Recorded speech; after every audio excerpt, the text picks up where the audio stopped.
¿verdad? Son causas primarias, pero no de origen miocárdico. Este, eh, y luego están la poscardiotomía, ¿no? Que en el contexto de cirugía cardíaca, pues que batalla para salir de bomba o que después de una cirugía cardíaca se colapsan. Pues aquí destacar otra vez nuevamente el tema de la insuficiencia cardíaca, el hecho cardiogénico por insuficiencia cardíaca o por infarto, ¿no? Que el camino no es lo mismo, ¿verdad? El paciente con infarto llega caminando al hospital bueno, de estar muy bien, agudamente se descompensa y llega al hospital. En cambio, el paciente con falla cardíaca, pues puede estar bien y luego descompensarse y luego recuperar. Entonces, como que el camino, a veces la detección de los pacientes con shock cardiogénico por insuficiencia cardíaca es un poco más complejo porque no es la misma línea del tiempo que los pacientes con infarto. Desde hace unos años se ha descrito esta clasificación de SCAI para los pacientes con choque cardiogénico que va desde la A hasta el E, siendo el A en riesgo, B beginning, C es el choque clásico del deterioro y E es extremis. Esta es una clasificación muy importante que sería bueno que la repasaran, en donde lo que ayuda es a clasificar de acuerdo a la severidad de los pacientes y esto permite que podamos detectar etapas más tempranas o tomar decisiones con respecto al estadio de cada uno de ellos, ¿verdad? El, perdón, el estadio, mira, aquí lo voy a poner, el estadio A son aquellos pacientes que están hemodinámicamente estables pero que están en riesgo de, ¿no? Hay un paciente que tiene un infarto pero que está hemodinámicamente estable y ni datos de hipoperfusión, es un paciente que está en riesgo. Un paciente que tiene fibrilación auricular rápida es un paciente que está en riesgo. B, son pacientes que empiezan ya a tener ciertos grados de inestabilidad en cuanto a los biomarcadores, pero pueden mantener una presión normal. Entonces, eso quiere decir que puedes tener un paciente de 110-60, pero que empieza a tener niveles elevados de lactato, de transaminasas. En este momento no lo tienes con vasopresores, pero es un paciente que ya está empezando o ya está migrando hacia el choque clásico y ya involucra hipotensión, como os dije, abajo de 90 la sistólica, la media por debajo de 65, eh, ya con lactato elevado y que puede o no estar ya con algún dispositivo o con alguna droga para mantener esa presión arterial. Y si a pesar de esas medidas iniciales el paciente sigue deteriorándose, eso entonces caes en el D, ¿verdad? Es un paciente que ya hiciste medidas, ya estás con dos drogas o dispositivos y a pesar de eso el paciente sigue inestable. Y aquí el peligro es que estos pacientes pueden migrar hacia el E, que es el extremis, que es el choque refractario o aquellos pacientes que ya hacen paro cardíaco. Em, Hoy en día utilizamos el cateterismo derecho como una herramienta que ha vuelto a surgir o ha vuelto a ganar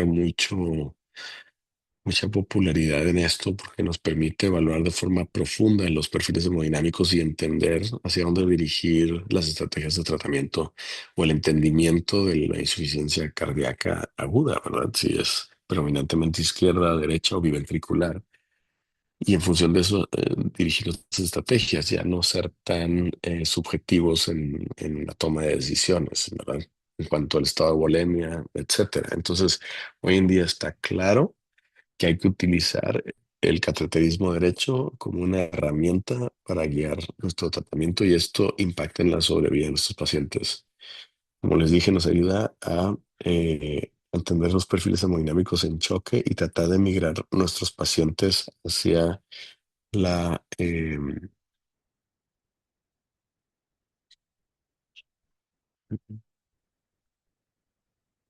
hacia la, perdón, hacia la hipovolemia o euvolemia, ¿verdad? Y luego están otros fenotipos de choque cardiogénico en donde los pacientes tienen datos no solo de falla cardíaca, sino también de involucro del hígado, riñón. Y cuando están afectados todos los órganos, que se le conoce como el choque cardiogénico cardiohemometabólico, estos pacientes son el fenotipo que tiene mucho mayor mortalidad. Entonces, una cosa son los estadios, otra cosa es el fenotipo, otra cosa es el perfil hemodinámico. Ahora, ¿qué podemos saber acerca de los inotrópicos y los vasopresores en choque cardiogénico? Pues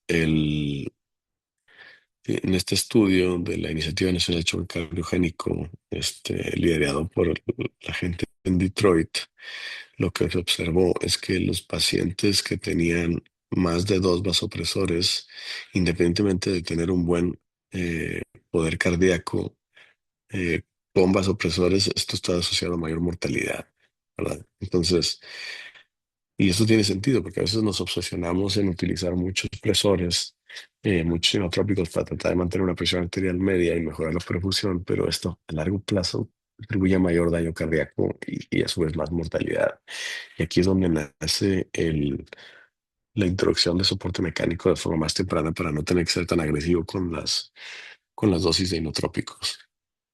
Y bueno, aquí está puesto en cuanto a sobrevida, simplemente la utilización de inotrópicos, mientras mayor es el requerimiento, la necesidad o la utilización, pues menor es la sobrevida. Abordar a estos pacientes de forma individual es complejo, entonces algo muy relevante en el abordaje de pacientes con choque cariogénico es el desarrollo de equipos de choque cariogénico. Son equipos de trabajo, eh, involucran diferentes especialidades que abordan la patología, el equipo de ECMO, cirugía cardíaca, intervencionistas, falla cardíaca avanzada, terapia intensiva cardiovascular, en donde se ha observado que el tener un equipo de choque cariogénico contribuye a tomar decisiones complejas de forma más rápida, y se ha asociado a mayor utilización de cateterismo derecho, a mejoría en la sobrevida y también mayor utilización de soporte mecánico avanzado. Entonces, el evaluar a estos pacientes multidisciplinariamente pues, es clave, ¿verdad? Para la complejidad que requiere. Eh, los dispositivos de asistencia ventricular hoy en día que tenemos en México, que es el ECMO veno arterial, el balón de contrapulso, el Impela CP, y recientemente se introdujo aquí a México en nuestro hospital el Impela 55, ¿verdad? Ahorita les voy a hablar un poquito de todos ellos, pero de forma general las metas del soporte mecánico es mejorar el gasto cardíaco y la consecuencia de la perfusión tisular, quitarle estrés a a la pared del ventrículo y disminuir el consumo miocárdico. Y con eso van a mejorar la relación aporte-demanda del miocardio y esto nos puede ayudar hacia una recuperación. Eh, Aquí, de forma general, eh, lo que se ha visto en los estudios es que el utilizar soporte mecánico de forma temprana puede contribuir a la mejoría en la sobrevida, ¿verdad? O sea, en contexto especialmente de infarto de miocardio, el soportar a los pacientes antes de la angioplastía es un poco cambiar el paradigma pues de lo que se ha hecho anteriormente de entrar y revascularizar, o sea, corre a abrir la arteria. Sí, hay que correr a abrir la arteria, pero en pacientes con choque aerogénico probablemente hay que soportarlos antes si tienen choque aerogénico y después abrir la arteria. Porque la realidad es que esos pacientes, en cuanto abre la arteria, si tienen choque aerogénico, el paciente no mejora. De hecho, sigue colapsando. Entonces, por eso nace la iniciativa de choque cardiogénico, en donde inicialmente esto era la iniciativa de Detroit,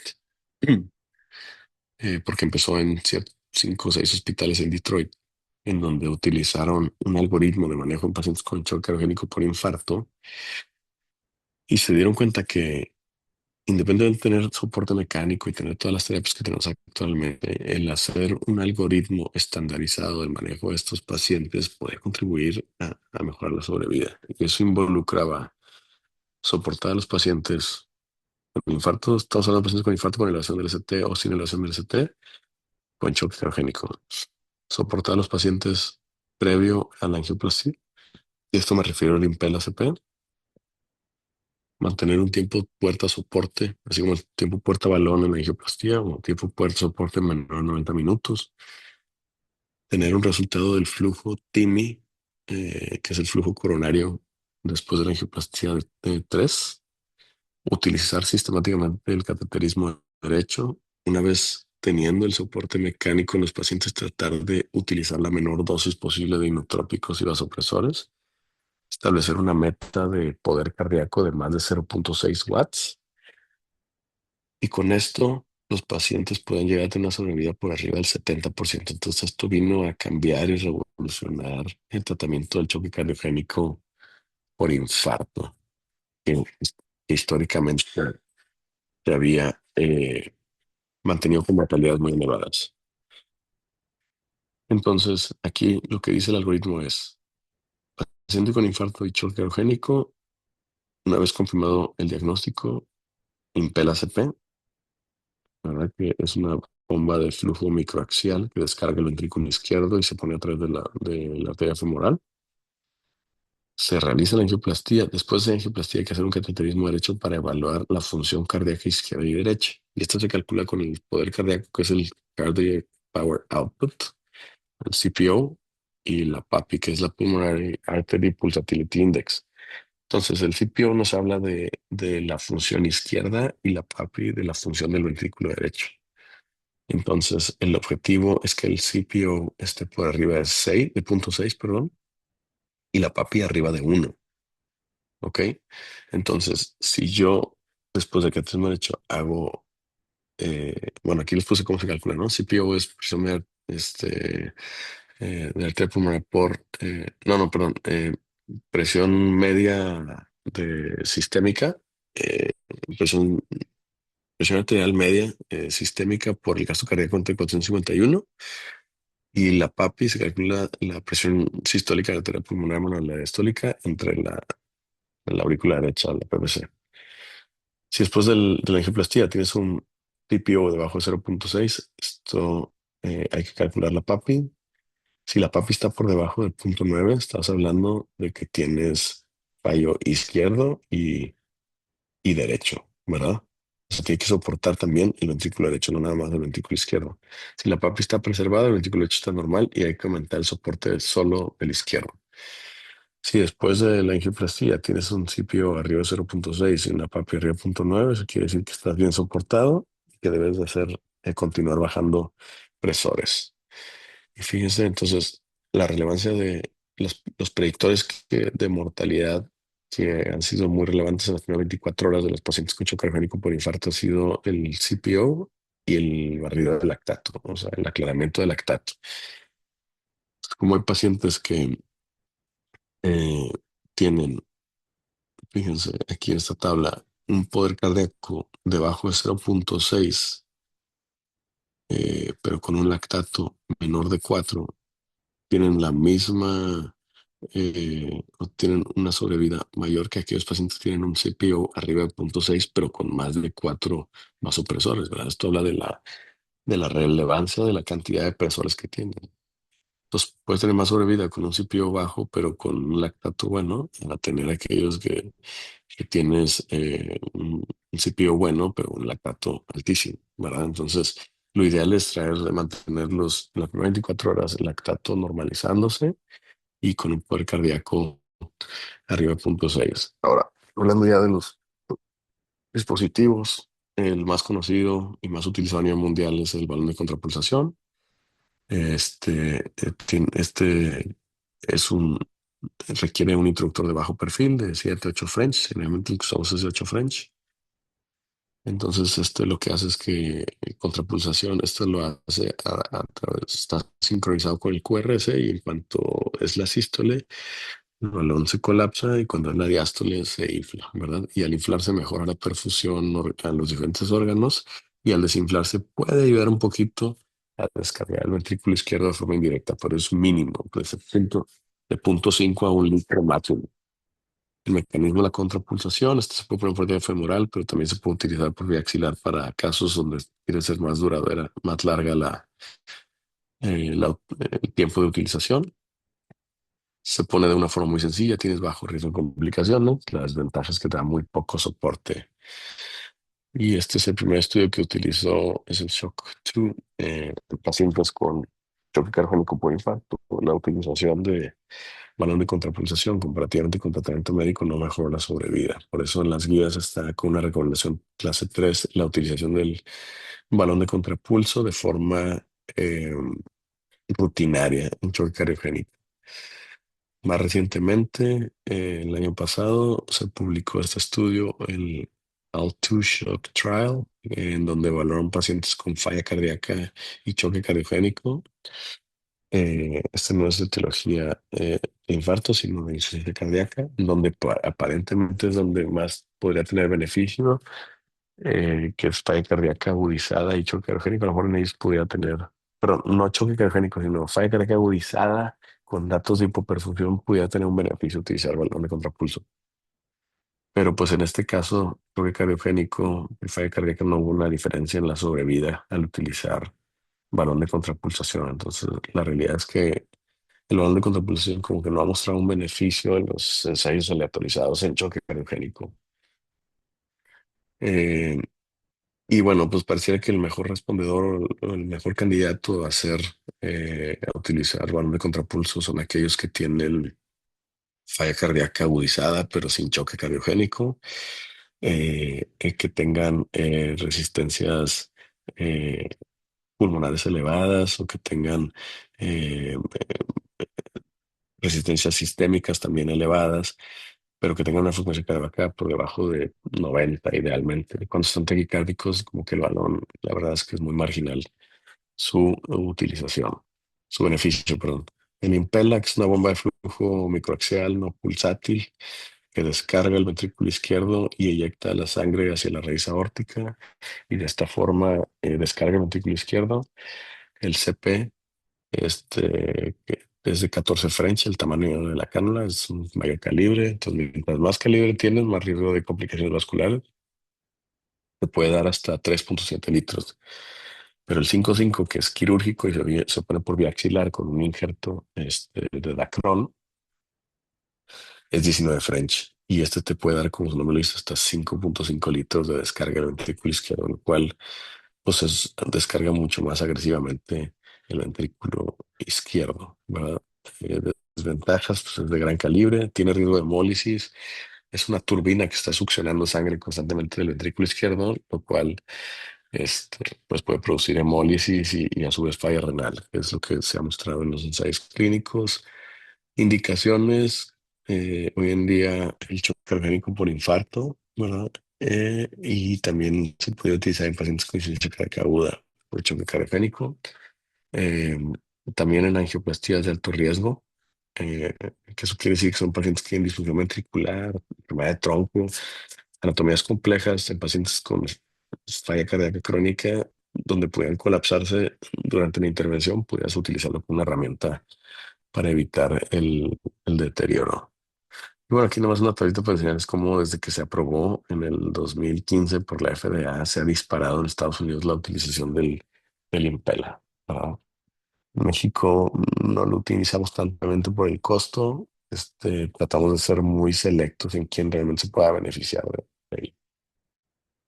Hubo un estudio que comparó la utilización de Impella versus balón. Esto fue en el 2021, en pacientes con infarto y se evaluó a los 30 días y a los 6 meses y no hubo una diferencia estadísticamente significativa, lo cual fue muy dramático porque todo el mundo hubiera esperado una mejoría con el Impella, pero luego cuando analizas el caso, ves que aleatorizaron pacientes muy graves, que la mayoría en SCAI-E, o sea, eso quiere decir que ya se habían tenido un paro cardiorrespiratorio. Y la verdad es que en estos casos donde menos tiene beneficio el Impella, y también la mayoría se habían soportado posterior a la angioplastía, que como les había comentado, los algoritmos que han mostrado mejoría en la sobrevida son los que se soportan de forma previa a la angioplastía. El Danger Shock Trial, que es un estudio que se publica en 2024, que también ha revolucionado el manejo del shock aerogénico. El único estudio que ha salido positivo en choque cardíaco ha sido el de abrir la arteria responsable del infarto en el contexto de choque cardíaco. Eso sí mejora la sobrevida.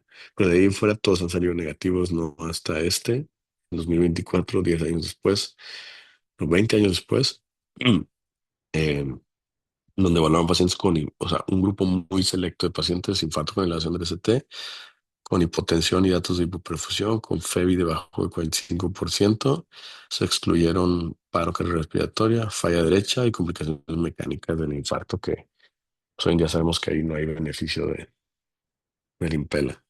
Se aleatorizaron uno a uno Impela más PCI versus manejo estándar y podían escalar a terapias más avanzadas. En ambos grupos se evaluó la mortalidad a 180 días. Las características de los pacientes eran pacientes graves, ¿no? Media de 67 años con lactato medio 4.5. La mayoría de las veces está involucrada el tronco, la DA. La mayoría de los pacientes estaban en clase C, D o E. Y en promedio, la falla, la función ventricular era del 25%. Entonces eran pacientes graves. Eh, Aquí, pues bueno, en el grupo azul es los de Impela y el grupo control es el rojo.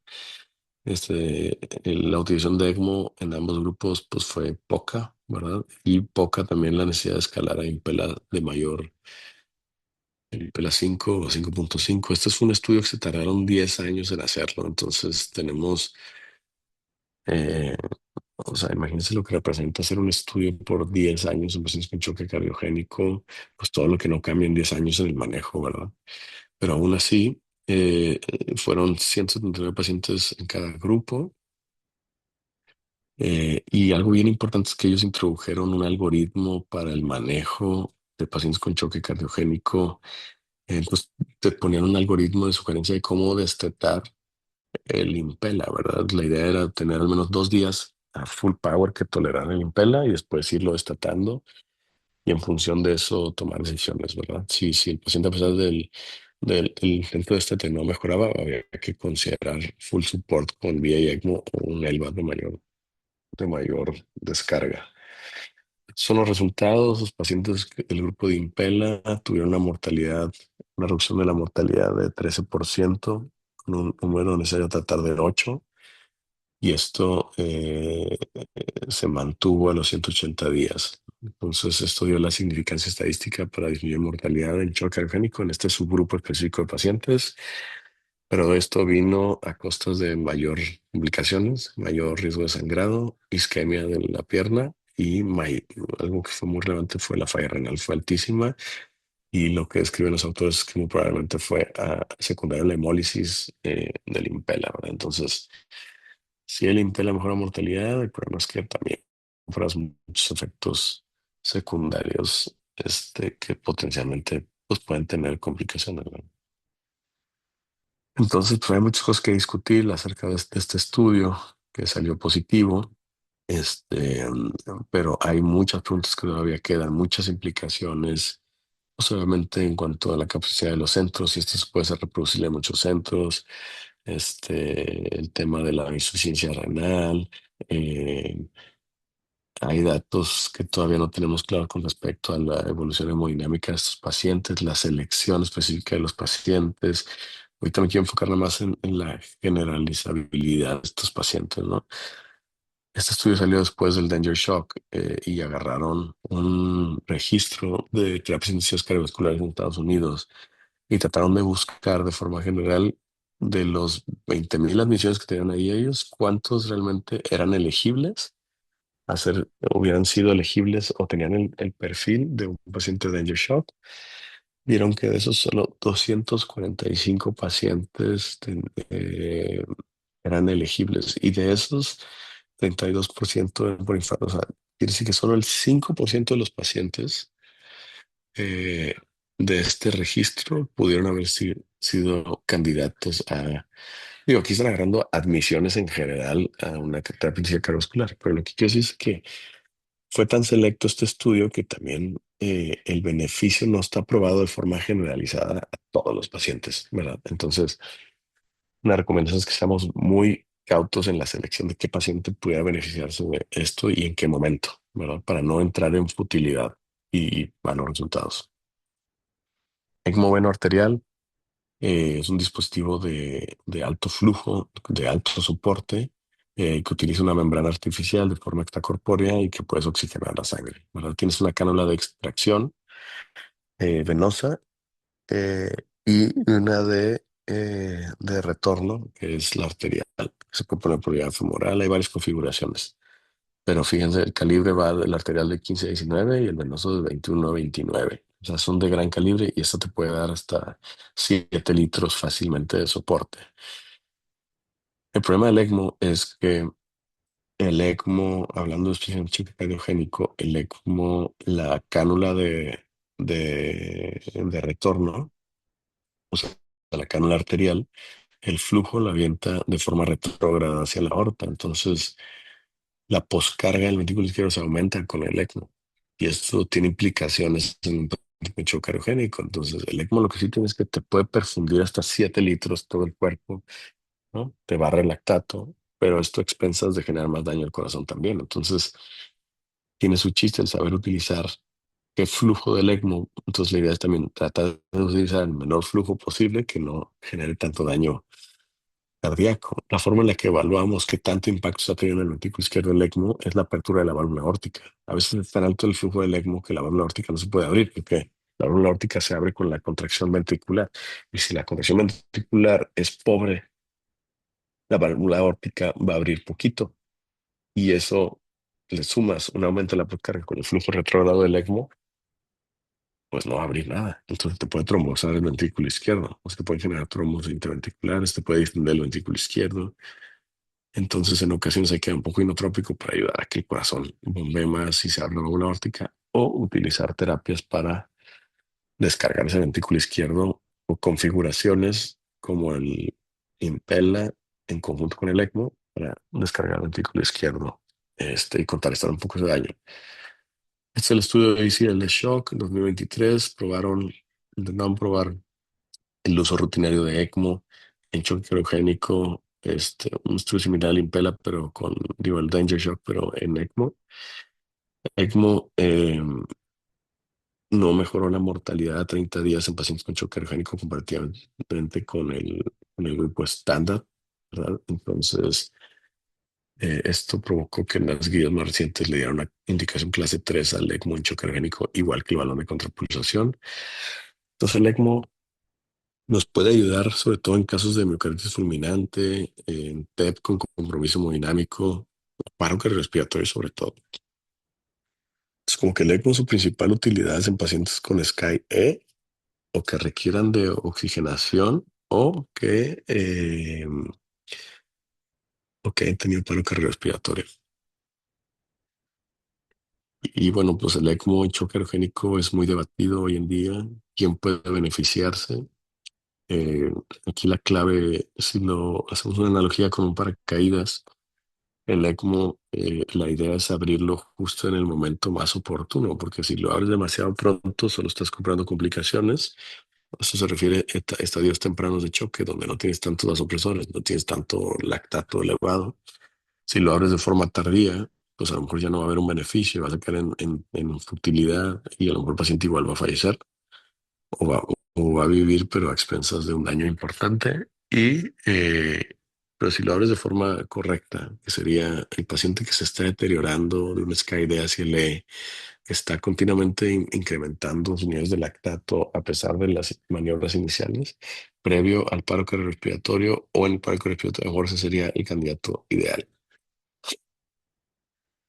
Y bueno, es lo que les dije, hay varias estrategias en las que podemos descargar el ventrículo izquierdo en el contexto de ECMO.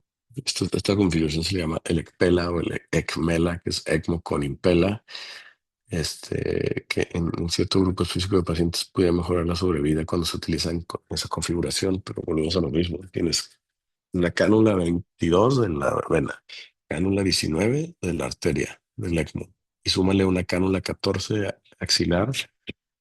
Muchas veces empiezas a tener isquemia de miembros en el contexto de pacientes con bajo gasto, entonces más riesgo de sangrado, trombosis del dispositivo, un potencial evento vascular cerebral, o sea, tiene su chiste. Esto es algo que me gustaría que estuviera haciendo más en el Zambrano, en ciertos pacientes, y es algo más económico en donde puedes descargar con el mismo equipo, tener indirectamente una descarga del ventrículo izquierdo cuando haces una septostomía intraatrial y pones una cánula, en vez de que la cánula de extracción esté en la vena cava o en el techo de la aurícula izquierda, en la aurícula derecha, perforas el septum, dilatas con un balón, colocas una cánula multifenestrada de forma biatrial y de esta forma estás teniendo la extracción no solo de la aurícula derecha, pero también de la aurícula izquierda. Entonces, de esa forma estás indirectamente descargando el ventrículo izquierdo y contrarrestando el aumento de la poscarga por el ECMO. Ahora vamos a hablar un poquito de lo que queda tiempo del ventrículo derecho. La falla del ventrículo derecho en infarto o el miocardio representa un 37% de los pacientes y estos tienen peor sobrevida comparativamente con los que tienen solo falla del ventrículo izquierdo. ¿Qué tipo de soporte podemos utilizar en estos pacientes aquí en México? Con la cánula del ECMO, utilizar una configuración que sea de la aurícula derecha, un bypass hacia la arteria pulmonar, ¿verdad? Entonces aquí la extracción es una cánula que tiene doble lumen, en donde puedes tener extracción en la aurícula derecha y inyección en la arteria pulmonar. Vamos a revisar un caso. eh, Masculino de 59 años, fumador, cardiopatía isquémica, al centro de cardiopatía isquémica en 2014. Requirió angioplastía primaria en ese entonces, tenía diabetes, 3 horas de evolución de dolor torácico, tuvo alteración de estado de alerta 3 minutos antes de llegar a urgencias, se documentó paro respiratorio llegando a emergencias, se intubó, se activó el equipo de choque y se canuló el paciente en ECMO veno arterial, como ECPR. En elevación postparo se documentó elevación del CT inferior con un lactato arriba de 15 y se observó asinesia de la pared inferior en el eco. Se llevó a hemodinamia y se documentó una oclusión trombótica en la coronaria derecha y enfermedad muy severa en el árbol izquierdo. Se le colocó, además del ECMO, un balón de contrapulsación, que también es otra estrategia que te puede ayudar a descargar el ventrículo izquierdo. Esto contrasta un poquito la poscarga, pero sin ser tan agresivo con el calibre del, del introductor. Se pudo retirar el ECMO a los días 3 y 4, se optimizó el manejo de falla cardíaca y el paciente evolucionó muy bien, mejoró mucho la función ventricular. Este paciente tuvo un infarto que se complicó en choque cardíaco porque pues no tenía circulación coronaria, ¿verdad? Y el paciente ha tenido una buena recuperación, el paciente sigue vivo ahí, es abuelo y anda perfectamente bien. El segundo caso, un masculino de 54 años con diabetes, dislipidemia, hipotiroidismo. Tuvo dolor torácico 24 horas previas a su ingreso relacionado con el esfuerzo, pero continuaba con menor intensidad de dolor. Vino a urgencias, traía una presión de 160, frecuencia cardíaca de 75, saturación 93, con crepitantes finos bilaterales, extremidades frías y un llenado capilar de más de 3, este, de más de 3 segundos. Y este es el electrocardiograma, tenía elevación del ST anterior con onda Q, ya no sé si soy un infarto ya un poquito caminado, pero que continuaba con dolor, o sea, tenía angina post-infarto, elevación de transaminasas, un lactato en 3, troponina elevada.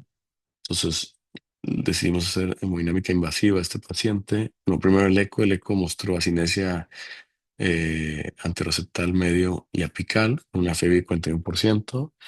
Le hicimos un cateterismo derecho y traía una media de la pulmonar de 40 con una cuña 35, con un CPO de 0,55 y una PAPI de 2 y un índice cardíaco 1,7. Es un paciente que tenía 160 de presión, pero con evidencia de choque cardiogénico normotensivo de predominante izquierdo, ¿verdad? Con un CPO de 0,55. Nos decidimos poner el Impella. Siempre hay que checar que tenga buen eje iliofemoral para poder poner gran calibre. Y aquí estamos subiendo el Impella y lo estamos poniendo en el ventrículo izquierdo. Este, Así se ve el Impella en la fluoroscopía.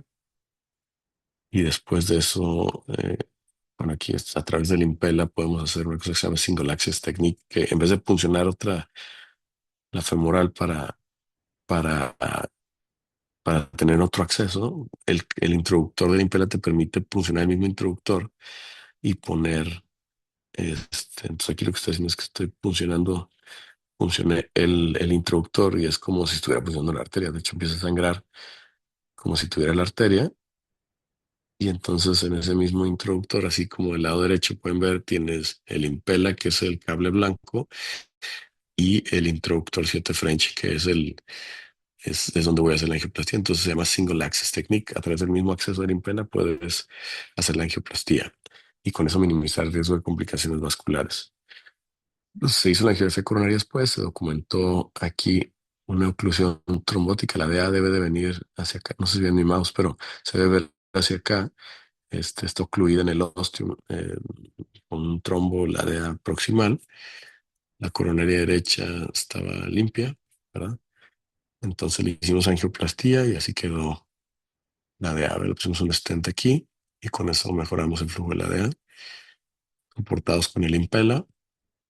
A las 48 horas pudimos retirar el Impella con un buen flujo de las coronarias y hicimos IBUS para ver que todo hubiera estado bien y repetimos la hemodinamia en este momento. Ahora teníamos una media de la pulmonar 16 con una cuña de 11, obviamente con diuresis agresiva, índice cardíaco de 2.1 y un poder cardíaco de 0.79, ¿verdad? Que probablemente teníamos en 0.5. Entonces, la hemodinamia invasiva te ayuda a tomar decisiones y te ayuda a ver si tu paciente está evolucionando bien. Y ya para terminar los últimos par de minutos, esta es la experiencia de choque cardíaco en nuestra institución. Esto lo presenté el año pasado, 40 pacientes que hemos abordado desde que en 2022 empezamos el programa de choque cardíaco eh, en nuestra institución de forma multidisciplinaria. Eh, Vemos que la mayoría de los pacientes representan pacientes con infarto o el miocardio, después falla cardíaca y luego las causas secundarias. Esta es nuestra tabla de pacientes, ¿verdad? La mayoría de los pacientes han sido en Sky E, D o C, ¿verdad? Eh, y yo creo que lo más relevante, hicimos un análisis retrospectivo de 2 años previos al desarrollo del programa de choque cariogénico en esta institución y vimos que teníamos una mortalidad del 63%. O sea, es difícil analizar los datos porque no había nada escrito. Lo que hicimos fue ver en la terapia intensiva pacientes que tenían diagnóstico de choque cariogénico o perfil de un paciente de choque cariogénico, encontramos como veintitantos pacientes y tratamos de analizar las variables que se tenían en este momento y las comparamos con la sobrevida actual que tenemos. Desde el 2022 tuvimos un cambio en la sobrevida de nuestros pacientes con una sobrevida actualmente del 25%, que eso se va a ir ajustando, pero pues esto solo refuerza todo lo que les he dicho del trabajo en equipo y el trabajo multidisciplinario que se ha hecho en la institución. Hemos Esto es un trabajo continuo de reanálisis de nuestros algoritmos, de trabajar en equipo, de mejoría de nuestra sobrevida de nuestros pacientes. Tenemos una reunión una vez al mes donde revisamos casos, vemos cómo mejorar desde el punto de vista de emergencias, en la terapia intensiva, en hemodinamia. Actualmente todos los hemodinamistas que están en la guardia del código de infarto pueden manejar soporte mecánico, tienen la capacidad de manejar soporte mecánico y siempre discutimos los casos de forma multidisciplinaria para mejorar la sobrevida de nuestros pacientes. Y bueno, pues esto es lo que representa ser un programa de choque cariogénico. Inicialmente, pues naces porque tienes malos outcomes en choque cariogénico, identificas quiénes pueden formar el equipo, desarrollas protocolos, cambios organizacionales. Hay que educar mucho a la comunidad, yo creo que un poco como la clase que estamos teniendo ahorita. Y después lanzar el proyecto. Pero el problema de lanzar el proyecto no es nada más lanzarlo, sino mantenerlo, ¿verdad? Y ahí es donde mucha gente claudica históricamente en Estados Unidos, en el mundo, donde yo creo que en Estados Unidos está en un congreso recientemente, me decían, menos del 15% de los hospitales en Estados Unidos tienen equipos de choque aerogénico. Entonces, la verdad es que esto es una necesidad y es algo relevante. Pues ya me voy a ir al mensaje final. Choque aerogénico es un síndrome multifactorial hemodinámicamente complejo de alta mortalidad, la identificación temprana, fenotipificación con cateterismo derecho, perfusión adecuada de tejidos, estabilización hemodinámica son componentes claves en el abordaje y tratamiento del choque. La utilización de soporte mecánico basado en protocolos de choque mejora la probabilidad de sobrevida y hay que tomar en cuenta el riesgo de complicaciones asociadas a dispositivos de soporte mecánico como es la isquemia y el sangrado. Y bueno, pues necesitamos más estudios de soporte mecánico en diferentes escenarios para guiar el uso óptimo. Desde hace 4 años empezamos con un proyecto que es un simposio de choque cardioquímico en Latinoamérica. Este año va a ser el cuarto. Hemos crecido de forma internacional con muy buenas colaboraciones con Estados Unidos, Latinoamérica y creo que estamos liderando en México esto. Y ya con eso les agradezco y pues quedo abierto para comentarios